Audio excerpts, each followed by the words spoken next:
వచ్చిన భాషలో తెలిసిన భాషలోనే మాట్లాడతామా? ఎందుకు అహంకారం ఎందుకు?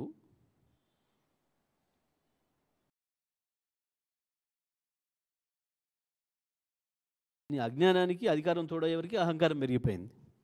దాంట్లో నుంచి వస్తున్నాయి ఇవన్నీ. కాబట్టి బంద్ చేయి, కేటీఆర్తో పోల్చుకోవడం బంద్ చేయి. దాంతో నీ ఫ్రస్ట్రేషన్ తగ్గుతుంది కొంచెం. పదవులతో రాదు ఎప్పుడు కూడా మనుషులకి. గొప్పతనం, గౌరవం, పేరు, మంచి పేరు పదవులతో రాదు. చేసే పనులతో వస్తుంది, ప్రవర్తనతో వస్తుంది, మాట్లాడే మాటతో వస్తుంది. అవి నేర్చుకో కావాలంటే కేటీఆర్ నుంచి, కేసీఆర్ నుంచి. అందుకంటే మంచిగా ఉండడానికి ప్రయత్నం చేయి.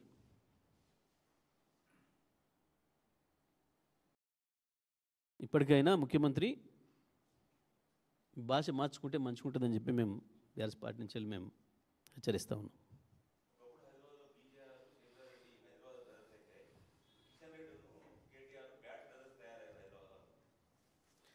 అసలు ఆ మాటకి ఏమైనా విలువ ఉందా? తెలివి ఉందా? అంతేగింటే మీ ఇద్దరిని అంటారు ఎవరైనా. కిషన్ రెడ్డి, రేవంత్ రెడ్డి బ్యాడ్ బ్రదర్స్ అంటే దానికి అర్థం ఉంది. నువ్వు ముఖ్యమంత్రిగా ఉన్నావు, ఆయన కేంద్ర మంత్రిగా ఉన్నాడు, ఆయన కూడా సమాన హోదాలు ఉన్నాడు.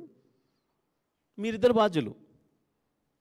హైదరాబాద్ అభివృద్ధికైనా తెలంగాణ అభివృద్ధికైనా మీరిద్దరు బాధ్యులు. మీరిద్దరు బ్రదర్స్ అవుతారు తప్ప ఇద్దరికి ప్రతిపక్షంగా ఉన్న కేటీఆర్ ఎట్లా అవుతాడు మీ బ్రదరు? పైగా మోడీ శిష్యులు మీరిద్దరు. ఆయన ప్రత్యక్షంగా, నువ్వు పరోక్షంగా. బడే బాయ్ అని చెప్పినావు నువ్వు. అంటే ఆయనకు కిషన్ రెడ్డి అంతలేనట్టుండు. నాకు మోడీతో పెట్టాలి కానీ బ్రదర్ అనేది కిషన్ రెడ్డితో పెట్టడం నాకు సమాన హోదా కాదని అనుకుంటున్నట్టున్నాడు పాపం. మోడీ బడే బాయ్ మీ ఇద్దరికి. హైదరాబాద్ బ్యాడ్ బ్రదర్స్ మీరిద్దరు అవుతారు. హైదరాబాద్కి అవుతారా, తెలంగాణ మొత్తానికి అవుతారా, మీరిద్దరు అవుతారు. లేదంటే మీ దాంట్లోకి ఇంకో చోట బాయ్ ఉన్నాడు, బండి సంజయ్, ఆయన అవుతాడు మీ దాంట్లకు. ఎందుకంటే ఈయన కొంత ఆయన కొంత ఒక్క తీరుగు ఉంటాయి. ఆయన చెప్తాడు, ఈయన కేసు పెడతాడు. ఈయన చెప్పగానే ఆయన పెడతాడు. ఈయన ఏం మాట్లాడితే ఆయన అదే మాట్లాడతాడు. బండి సంజయ్ ముఖ్యమంత్రికి తబలా కొడుతుంటాడు. మీదేముంది? కేటీఆర్ ఎట్లా చూసినా గాడు, ఎట్లా సంబంధం లేదు వీళ్ళిద్దరికి.